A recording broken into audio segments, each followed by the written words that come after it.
Fault and fairness are two things we are always trying to figure out as humans. I actually heard the other day in a neuroscience teaching that fairness is something that our brain is always looking to try to solve. And fault is just a natural response when we blame others, which is the discharge of our own pain. And so, as we are observing the Amber Heard and Johnny Depp trial, it's really the question of the hour. Who is at fault? And is this fair? Oftentimes, when someone is diagnosed with borderline personality disorder, we look at them as the one who is at fault. And that is the question that I think is needing to be discussed here. And the reason that we oftentimes think that the person who is more at fault is the borderline person is because of their extreme behaviors. Their extreme behaviors cause us to look at them as the crazy one. And we assume that it's their fault because of their erratic and intense behaviors that are oftentimes bizarre and concerning. But so often, there is much more to the story than what we know. And, I think that the reason that we're all fascinated with this case is because it's not just about Johnny and Amber, is it? It's also about those of us who are in relationships with people with borderline personality disorder or who have traits like this. My name is Monica Maurer. I am a licensed therapist. I'm also the director of the Center for Transformation, and we exist to create opportunities for connection in this lonely and disconnected world. Borderline relationships are very difficult ones to stay connected in. I think of an age-old story, and some of you may know this story, the story of Ahab and Jezebel. Jezebel is oftentimes referred to as someone who is evil and wicked, and the reason is, the story goes that her husband was extremely passive and did not stand up for himself. So he was crying because he wanted the vineyard of his neighbor. And Jezebel said, "Why are you crying about it? You're the king. You can have whatever you want." And she went ahead and had the neighbor killed so her husband could have the vineyard. We think of Jezebel as the one who's wicked, but we forget to think about the fact that Ahab was a very big part of that. He is the one whose passivity allowed the wickedness to continue and to be played out. So this is something to think about when we think the person who is the most intense is the one with the problem, but that's not always the case. Oftentimes it takes two, like we oftentimes say, it takes two to tango. There's two people involved here, and as I've said in previous videos, when we're looking at a coupleship or a marriage, a partnership in the counseling setting, we're oftentimes seeing that, hey, there's two roles here, there's two perspectives. We all see from our own lens, our own perspective, and we don't always see the big picture. And so when it comes to a case where there is some extreme behavior, we will look oftentimes at the person who isn't really the only cause as the main cause or the main problem or the only problem. And that's not necessarily the case because there is a dynamic at play. And so let's look at that concerning this situation. Oftentimes people with BPD are highly intelligent. Just imagine you are in a scenario where you have this overactive fight or flight system of your brain. So you are viewing all situations as dangerous, or you are picking up on subtle cues in your environment that you're taking personally, like there's something wrong with you, or that the person is slighting you or looking down on you, so you're getting easily offended. And this is just a natural experience that you're having, so much so that you don't know that it's different from what other people experience. So you consider that there's something going on, truly going on in your environment.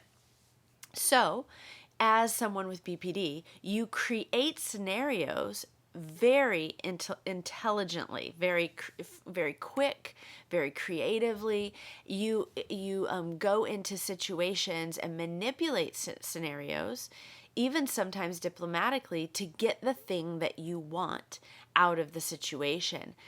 Your behavior becomes more and more and more extreme in a frantic effort to get your needs met.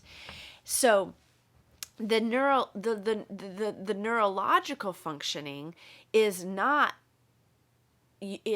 going along with the needed outcome, in that the overfiring of the amygdala is causing extreme behaviors that aren't really working along with the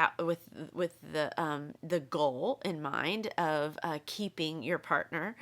But there are creative ways to, in the moment, get what you think you want, and this does take a lot of creativity, and I think a certain type of intelligence.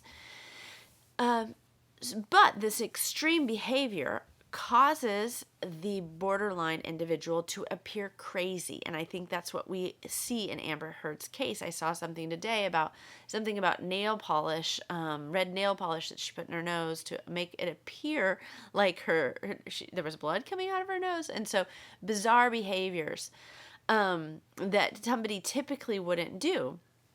It causes them to appear crazy, but reality is that they are creative and have a certain type of intelligence in terms of figuring out ways to get what they want and what they need in the situation, and that is to get someone not to abandon them and to do what they want them to do.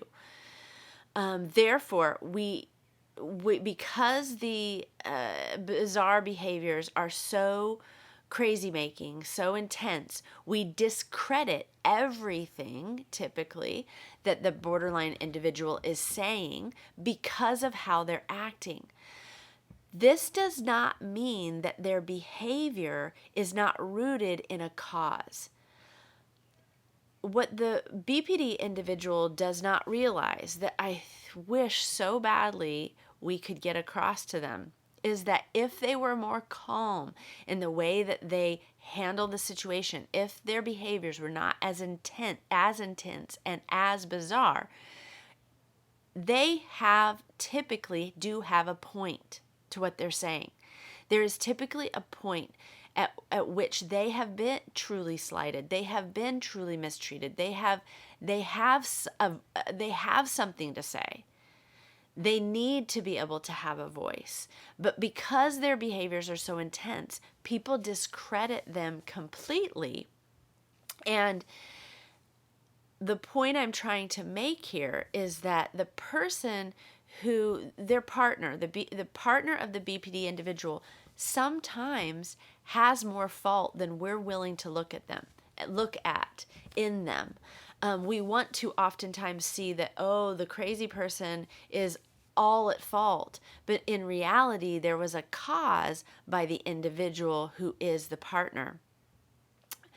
And oftentimes it involves some type of ignoring or maltreatment, or putting the person with BPD down because of their disorder or because of their extreme sensitivity emotionally, which is not necessarily their fault.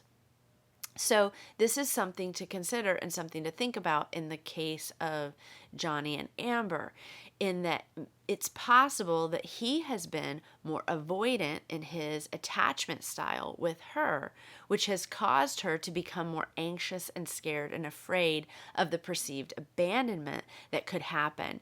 That would then amplify her experience and her responses to him. So, typically in a BPD relationship, there is a cycle that's happening. As the ignoring or the neglect is happening, or the mistreatment is happening, the BPD individual is becoming more and more intense because of the perceived abandonment or fear of abandonment, or the deep heartfelt injury they feel because of the mistreatment.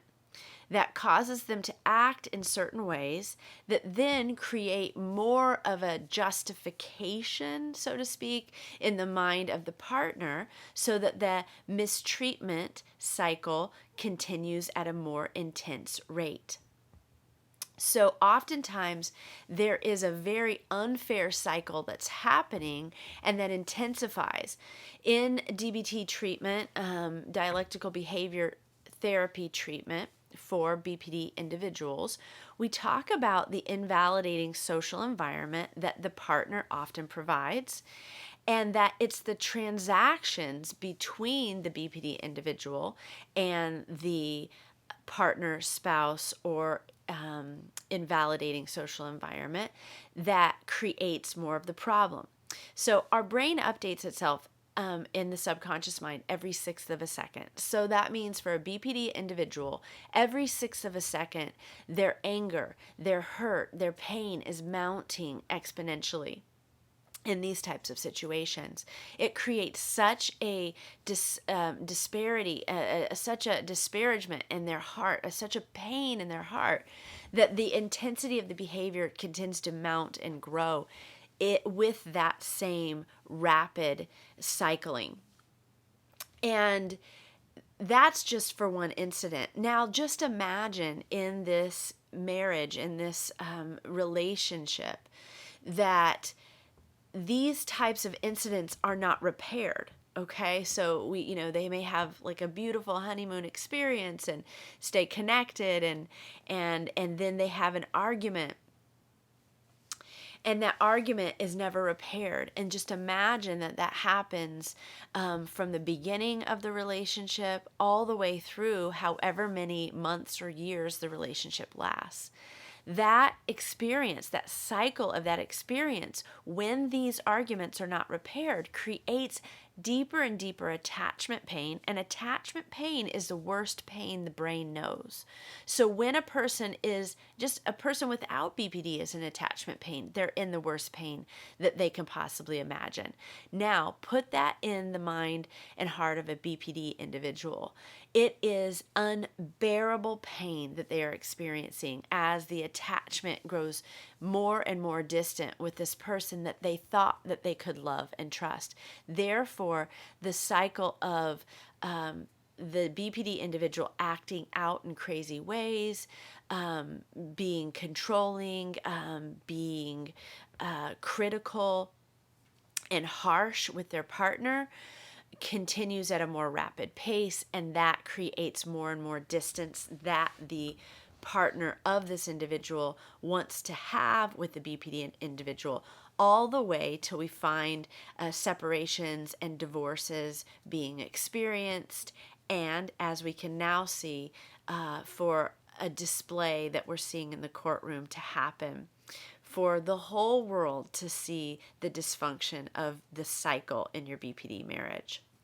So what's really, really sad to me about this type of scenario is that originally someone like Johnny or any partner of a BPD individual was first attracted to their spouse because of their emotional intensity, because there's a lot of times an excitement and an energy around a BPD individual that makes them charismatic and fun to be around. They oftentimes are concerned about their physical appearance, so they are very beautiful, as we see in the pictures of Johnny and Amber in the first parts of their relationship. They're when they're on the red carpet, their photos are just beautiful. We're just enamored by her beauty, her appearance, and I'm sure he was as well, that drew him in. And she, of course, didn't draw him in just to be a villain and get him close just to ruin his life. Of course not. There is a dynamic at play where her emotional energy initially draws people to her when it's on the surface level.